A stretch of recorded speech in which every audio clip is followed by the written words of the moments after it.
Psachim Daf Mem Chet Amud Bet. Alors hier on a eu un Hamoud assez compliqué. Aujourd'hui ça va être plus facile. Bezrat Hashem. Alors on avait vu à la fin du Hamoud que il fallait savoir combien, une petite marloquette pour savoir combien la pâte, quelle pâte une femme a le droit de préparer, quelle quantité de pâte pour faire ses matzot. Même si on sait qu'il y a un moment où elle ne pourra pas travailler tout en même temps, eh bien,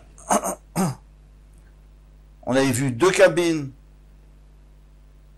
3 cabines, Amarav, Kava, Milugna. Alors Rav, lui, il n'est pas d'accord avec ça, lui, il dit un cave de Milugna, d'un endroit, en fait, c'était un cave qui était un peu plus grand. L'épisra, si c'est pour les matzot. Vechen la chala, et ainsi pour le shiur chala. Est-ce qu'on doit prélever la chala ou pas? Alors, comment est-ce que Rav a diminué, puisque les Tanaïm avaient dit plus que ça?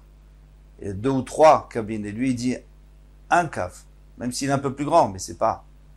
Eh bien, les Farshim répondent que on est moins rapide qu'avant, on fait moins attention. D'ailleurs, nous, on fait encore moins.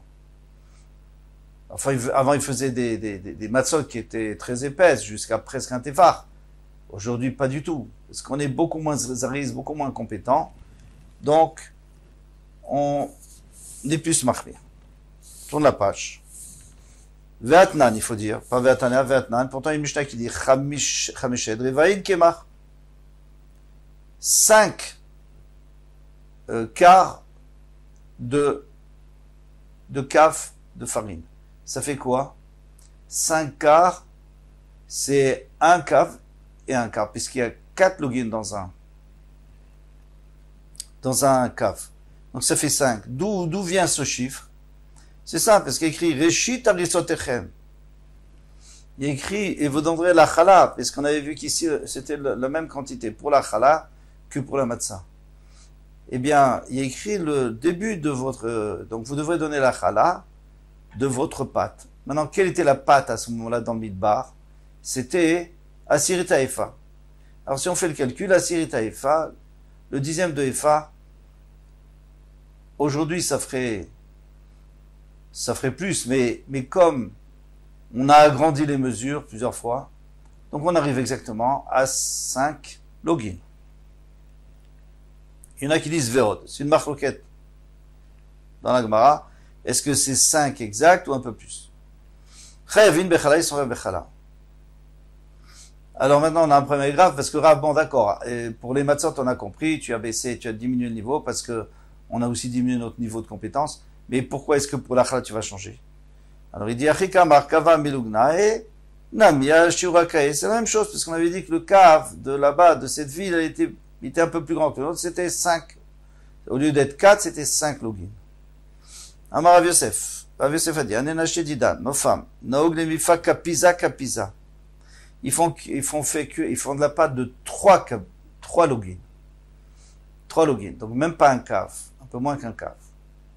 Ils font des petites pâtes. Donc d'après Raphaël Naé, ça sera environ 1 kilo. L'épicerie pour les matzot.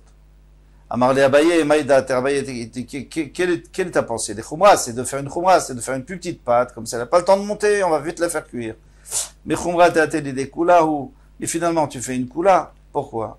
Des cas, mafka, la mechala, parce que tu lui enlèves l'obligation de faire chala, parce que chala, c'est à partir de 5 logins. Donc, marloquette, est-ce que c'est 1,350 kg, etc. Amarle, il dit, mais non, on va apporter la chala, prenez pas peur. D'Avdan qui Rabbi Eliezer, on fait comme Rabbi Eliezer, d'Etnan, parce qu'il y a une Mishnah qui nous dit, la lacha c'est comme lui, Rabbi Eliezer Omer, a rodé, celui qui enlève le pain du four, Venoten la salle, il met dans un panier, Asal Metzarfan le chala, le panier va les associer, c'est-à-dire moi je fais cuire plusieurs petites pâtes, mais en sortant, je les mets toutes dans le même panier. Alors, Marloquet Rishonim, est-ce que c'est vraiment en sortant ou même plus tard? Je mets tout dans le même panier, eh bien, ça associe, si j'ai la quantité de challah, c'est-à-dire 5 login, eh bien, je dois prélever la challah. Donc c'est ce qu'elle faisait. V'amar Rav Yehuda, Amar Shmuel, Rav Yehuda dit on de Shmuel, alakha Rabbi Eliezer, alakha comme Rav Eliezer, Amar le, ve'itmar ala, Amar Rav Yoshua ben Levi, pourtant Rav Yoshua ben Levi a dit, lo shanu elav kikaot shel Bavel. Ça, c'est seulement les pains de Bavel qui sont gros et larges et ronds comme ça. Chez nos shchot zumezu, c'est-à-dire ils sont vraiment collés l'un à l'autre. Alors là, oui, tu peux prélever la challah puisqu'elles sont collées, c'est comme si c'était une seule. Aval keachin, mais les pains, les baguettes longues et étroites comme chez nous. Là, eh bien à ce moment-là, ça s'associe pas parce que elles sont pas collées ensemble. Donc comment ils vont prélever la challah? Et itmarala, marafchanin amenant, parce que Rav dit afilu keachin, même si elles sont comme les nôtres, elles sont fines et plates, même plates, eh bien, on a le droit de les associer. On peut les associer pour la challah. Si on les met dans le même panier. Tavla, Shena Levazvezin. Maintenant, tu les as mis sur un plateau, mais il n'y a pas de rebord. S'il y a des rebords, c'est-à-dire un keli, il n'y a pas de rebord. Est-ce que ça s'appelle quand même un keli? Maou, Tor Keli Bainan, il faut que ce soit à l'intérieur du keli. Donc, s'il y a des petits rebords, tout ce qui dépasse non plus ne fait pas partie des 5 logins pour pouvoir prélever la challah. Valeka, et là, il n'y a pas. Il n'y en a pas du tout de rebord. Et la Dilma, Odilma, ou peut-être Avir Keli Bainan, Veika. Ou alors c'est juste qu'il faut que ça soit dans l'atmosphère qui est sur le Keli. Alors le Keli, il est large. Eh bien, tout ce qui est dans l'atmosphère du Keli, sur le Keli, même très haut, eh bien, c'est bon. Veika, il y a Teiku, il n'y a pas de réponse. Alors, comme aujourd'hui, Chala, c'est que Midera Banan, alors, on prélève pas. On n'est pas obligé de prélever. Tana Rabbi Eliezer Omer, Assam et Tzarfan, Rabbi Eliezer dit que le sal, comme on a déjà vu, le sal, le panier peut les associer pour pouvoir avoir un chiyuv de challah. Donc si on fait plusieurs petites pâtes et après on les met en même temps, il faut prélever la challah. Rabbi Shua Omer, Tano et Tzarfan. Le four va les associer. Alors Rachid nous dit que même le four, bien sûr que le panier, mais même le four.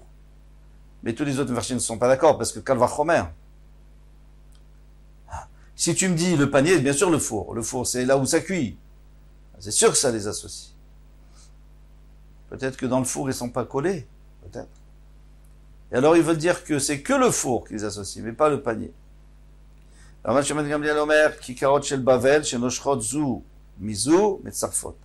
avait dit que seulement si c'est des gros pains qui sont collés comme ça, qui sont metzarfot. Alors là, l'alacha, c'est quoi? Parce qu'on a vu tellement de choses ici. L'alacha, c'est quoi? Alors le Shulchan Aruch et d'autres, le Mishnah Berurah, le Kaf HaChaim, ils sont d'accord qu'à partir du moment où tu mets dans un panier, même si c'est pas en sortant du four, même si tu le mets plus tard, donc on a fait des petites pâtes, on n'a pas prélevé la challah, eh bien on a mis dans un panier, maintenant on est obligé de prélever la challah, et sinon on n'a pas le droit de manger. Ça, beaucoup de gens ne savent pas, et le problème où il se pose, il est au congélateur. On fait des petits gâteaux, des petits pains, et on les met au congélateur, il n'y a jamais suffisamment pour la challah. 1 kilo, c'est sûr que non. Alors, on prélève pas la challah. Et puis maintenant, ils sont tous dans le même keli. Le congélateur, c'est un keli. C'est comme un panier. Est-ce qu'on doit apporter la challah ou pas? Alors là, c'est un autre problème. C'est que, est-ce qu'ils sont tous directement au congélateur? Non. Si on les mettait tous dans le même tiroir, bien sûr que oui. Mais si on les disperse, alors là, en plus, on les met dans des sacs en plastique. Est-ce que un sac en plastique s'appelle keli? Parce que l'halakha nous dit que si on est dans plusieurs kelim, plusieurs ustensiles, par exemple dans plusieurs boîtes, c'est sûr qu'on n'a pas besoin. C'est pas metzaref. C'est sûr que ça associe pas. Alors si on a eu dans plusieurs sacs en plastique dans le même tiroir, c'est une bonne question. Si on met dans plusieurs tiroirs, c'est sûr que non.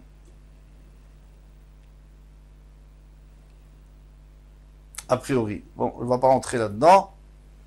Chacun verra par rapport. Dans tous les cas, on voit que les chachamim, ils veulent qu'on prélève la challah. Les chatrila, si on peut, c'est bien de prélever la challah. Pas obligé. Hein, si on veut faire des petites quantités, on n'est pas obligé. Mais si, de toute façon, on va faire 2 fois des petites quantités, il vaut mieux faire une grande quantité. Comme ça, on prélève la challah d'après tout le monde. Ensuite, Mishnah. Rav Gamliel Omer, Shalosh Nashim Nashot Ke'echad. 3 femmes peuvent fabriquer leur matzot en même temps. Même si un seul four. Veofat betanur echad, elles vont faire cuire dans un four zoachazul l'un après l'autre. L'une après l'autre. Alors, on est en train de pétrir. Il y a la femme numéro 1, numéro 2, numéro 3. Numéro 1, elle va cuire en premier. En attendant, numéro 2, numéro 3, ils n'ont rien à faire.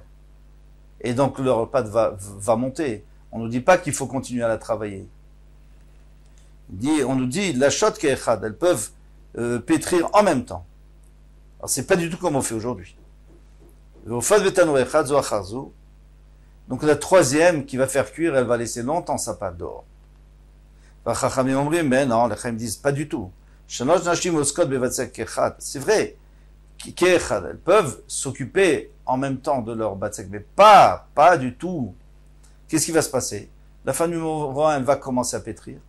Et quand elle a fini de pétrir, la numéro 2, elle va commencer à pétrir. Elle, pendant ce temps, elle est en train de fabriquer ses matzot, étaler ses matzot. Et quand elle va mettre au four, la numéro 2, elle va étaler ses matzot. Et la numéro 3, elle va commencer à pétrir. Et comme ça, tout le monde sera tout le temps occupé avec sa pâte. Parce qu'après, quand elle aura fini de cuire, donc c'est la numéro 2 qui va mettre au four. La numéro 1, elle va étaler ses matzot. Et la numéro 3 va étaler ses matzot. Et la numéro 1, elle va recommencer une nouvelle pâte. En fin de compte, ça tourne tout le temps, mais on travaille toujours la pâte. C'est ce qu'on fait aujourd'hui. Sauf si on veut faire 18 minutes. Alors au bout de 18 minutes, on arrête tout, on lave tout, on nettoie tout, et on recommence. Alors, dans les mots, on a tout expliqué. Maintenant, Chad Lacha, il y en a une qui pétrit. Chad Orechet, il y en a une qui étale. Chad Ofa, il y en a une qui cuit. Rabbi Akiva Omer, lo kol hanashim velo kol haitzim velo kol hatanurim shavim. Rabbi Akiva, il a un problème avec ce qu'il avait dit Rabban Gamliel. Toi, tu as dit qu'il y a 3 femmes qui peuvent pétrir en même temps, et puis après, elles peuvent attendre que le four soit libre. Il dit oui, mais toutes les femmes n'ont pas la même rapidité, donc c'est possible qu'on va laisser traîner la pâte trop longtemps. Velo kol haitzim, et tous les bois n'ont pas la même, ne sont pas secs. Parfois, ils sont humides, donc ça chauffe moins vite le four. Et ça cuit moins vite la matzah. Velo kol hatanurim shavim, même les fours, parfois un four qu'on n'a pas utilisé longtemps, il est froid, ça prend plus longtemps à chauffer. Donc, bien sûr que si on a tous les avantages, des femmes qui sont très rapides, un four qui est très très chaud, et du bois qui est très sec, oui, je peux accepter ce que tu dis, Rabban Gamliel. Mais dans les autres cas, qu'est-ce qu'on fait? Alors, on verra dans la Gemara comment on va s'arranger. Maintenant, à la fin, on nous dit, Zéaklal. Qu'est-ce qui se passe maintenant d'après Rabban Gamliel? Si la femme réalise que le temps que l'autre est en train de cuire, ça prend du temps, et que sa pâte, elle va monter, Tiltosh, Tafar, si elle voit que ça commence à gonfler, Tiltosh Betsonel. Alors elle trempe ses mains dans l'eau froide et elle frictionne la matzah pour la rafraîchir et la faire tomber. Tano Rabbana. On va nous enseigner. L'achat, donc on a tout ça, on a déjà expliqué au début, l'achat, il y en a une qui est en train de pétrir, Vimikatefet, et l'autre, elle est celle qui avait déjà commencé à pétrir en premier, la numéro 1, elle aplatit ses matzot. Vechaverta l'achat. Et la numéro 3, l'achat est artée, elle commence à, l'achat. Donc il y a une femme qui est en train de pétrir. Vehi, hi mikatefet. Donc maintenant, puisqu'elle a pétri, maintenant elle peut étaler ses matzot. Et vechaverta l'achat artée. Et la deuxième, ça c'est la première, et la deuxième, elle peut pétrir à sa place. Mikatefet. Maintenant, pendant que la deuxième, elle est en train d'aplatir ses matzot, Yofa, elle peut déjà cuire. Vechaverta mikatefet. Je reprends. Tanoura Banan. L'achat, quand elle a pétri, imekatefet. Vechaverta l'achat. Donc maintenant, elle a fini de pétrir, elle étale, et sa chavera, l'achat, elle pétrit à sa place. Maintenant, mekatefet, quand la première, elle est en train d'étaler, Tanoura Banan, nos maîtres nous ont enseigné. L'achat. Donc la première femme qui a fini de pétrir, imekatefet, donc elle peut étaler maintenant ses matzot, vechaverta. Et donc la deuxième, l'achat, elle va commencer à pétrir, tarter à sa place. Très bien. Maintenant, elle a fini, mekatefet, elle a fini d'étaler la première. Hiofa, elle commence à cuire au four. Vechaverta, et la deuxième, et Katefet Tartea, elle peut, maintenant à sa place, étaler la pâte. Vashlichit, et la troisième qui vient, elle va commencer à pétrir. Ofa, quand elle a fini de cuire la première, Hilacha, donc maintenant elle recommence à pétrir une nouvelle pâte. Chaverta Ofa, et la deuxième, elle cuit maintenant à sa place, Tartea. Vashlichit Mekatefet, et la troisième qui était en train de pétrir, maintenant elle va étaler. Vechozerot Khalila, et ils vont recommencer la tournée. Ça veut dire quoi? Khalila, ça vient du mot Mechol, une ronde. Ils vont recommencer la ronde. Maintenant, la première, elle va recommencer à pétrir, et puis elle va recommencer à étaler, et voilà. Kozman Shos, Kod Babatsek. Alors maintenant, qu'est-ce qu'on a dit? On dit pourquoi il faut que ça soit comme ça?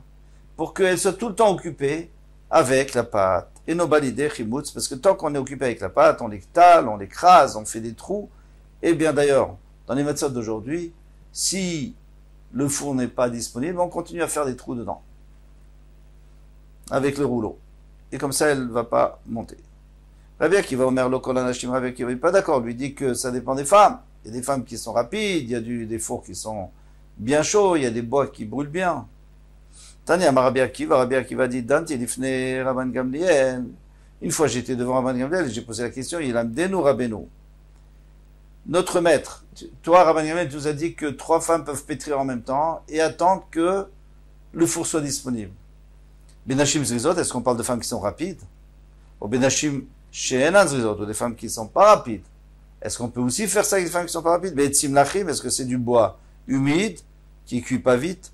Oh, Betzim Veshim, qui cuit très vite. Betanoucham, est-ce que c'est un four qui est déjà très chaud? Ou Betanour Tsonem? Amarli m'a répondu, En lecha ela ma sheshanu chachamim. De toute façon, moi je reste sur ma position. On permet à toutes les femmes de faire comme ça. On pétrit en même temps, et on attend que le four soit libre. Ça ne montera pas. Et si par hasard, eh bien, il nous reste que les chachamim ont dit, voici la règle, tafar, tiltosh betsonen, si ça commence à gonfler, elle tape dessus elle met de l'eau froide dessus, elle rafraîchit, et comme ça, elle empêche de monter. Matiti, nouvelle Mishnah. Sheur. Alors, Sheur, on a déjà expliqué, c'est la pâte qui est en train de fermenter, mais qui n'est pas encore vraiment fermentée. Il s'arrête, il faut la brûler. Le ochlo pato, mais celui qui l'a mangé, il est pato. Pourquoi? Parce que ça s'appelle chametz nukshe. C'est pas du bon chametz, il est pas bon. Sidouk, maintenant, s'il y a déjà des fentes, alors, il s'arrête, il faut brûler. V'achlo chayev karet, et celui qui le mange, il est chayev karet. Et zéou séour. Maintenant, c'est quoi séour? Qu'on n'est pas chayav dessus. Qui karne chagavim. Il n'y a que comme des antennes de sauterelles. Quelques petites antennes comme ça. Sidouk, quand on dit que c'est fendier, il y a tellement de fentes que l'un se mêle à l'autre. Et ça, c'est vraiment du chametz. Les Rabbi Yehuda sont les paroles de Rabbi Yehuda. Le Rabbi dit, il dit que soit que il y ait des petites cornes ou des petites antennes, soit qu'il y ait des vraies fentes, il est chayev karet parce que c'est du vrai chametz.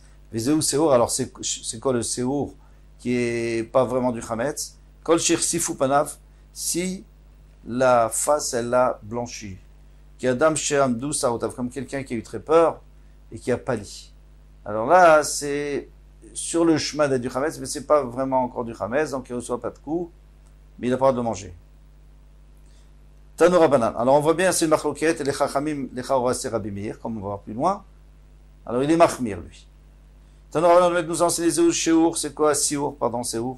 Kol sher sifu panav ki adam shamdu serotav. Donc c'est les chachamim et c'est Rabbi Meir. Ça a pâli. Sidouk, maintenant c'est quoi Sidouk? Kekarne chagavim, dit Rabbi Meir.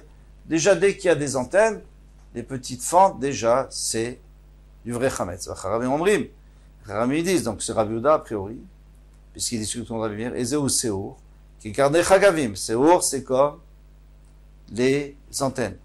Sidouk, Shintarvus Dakim Zevazé, Zevazé, Achlo Chayav Karet. Et celui-là, il est Chayav Karet. Même les antennes. Alors, c'est une grosse contradiction. Vanantnan Seur Yisaref, et pourtant on a enseigné que Seur, il faut le brûler. Le Ochlo Patour, dit Rabbi Yehuda, il est Patour. Et puisque les Chachamim ici, c'est forcément Rabbi Yehuda, puisque le Rabbi Meir, c'est le Tanakama. Alors pourquoi tu me dis que il est Chayav Karet, même si il a mangé le Seur? Le Seur, c'est Kirkar Nechagavim, on a dit. C'est comme les antennes de sauterelles. Alors, la Gemara répond, Ema le Rabbi Meir, Ze Vezer, Ochlo Chayav Karet. Il faut dire que, d'après Rabbi Meir, pas d'après nous, d'après Rabbi Yehuda, il n'est pas Chayav Karet s'il a mangé que Seur. C'est seulement s'il a pris le Sédouk, s'il a mangé une fois qu'il y a des grosses, une fois qu'il y a beaucoup tellement de fentes qu'elles se rencontrent, qu'il est Chayav Karet. Donc, c'est d'après Rabbi Meir qu'on dit ça. À la fin de la Mishnah, on parle d'après Rabbi Meir. On revient à Rabbi Meir. Amarava, Maïta Madame Rabbi Meir. Quelle est la raison de Rabbi Meir que s'il y a seulement quelques petites fentes, il dit, parce que si tu vois des fentes en haut, eh bien, chez l'Okamasdakim le matin, c'est sûr qu'il y a beaucoup plus de fentes. Chaque fente en haut, c'est 10 fentes en bas. Et donc, c'est sûr qu'elles se rencontrent. Donc, c'est du vrai Chametz. Ça, c'est sur le Rabbi Meir. Rabbi Yehuda n'est pas d'accord avec ça. Kol Touf. À bientôt, Bezat Hashem.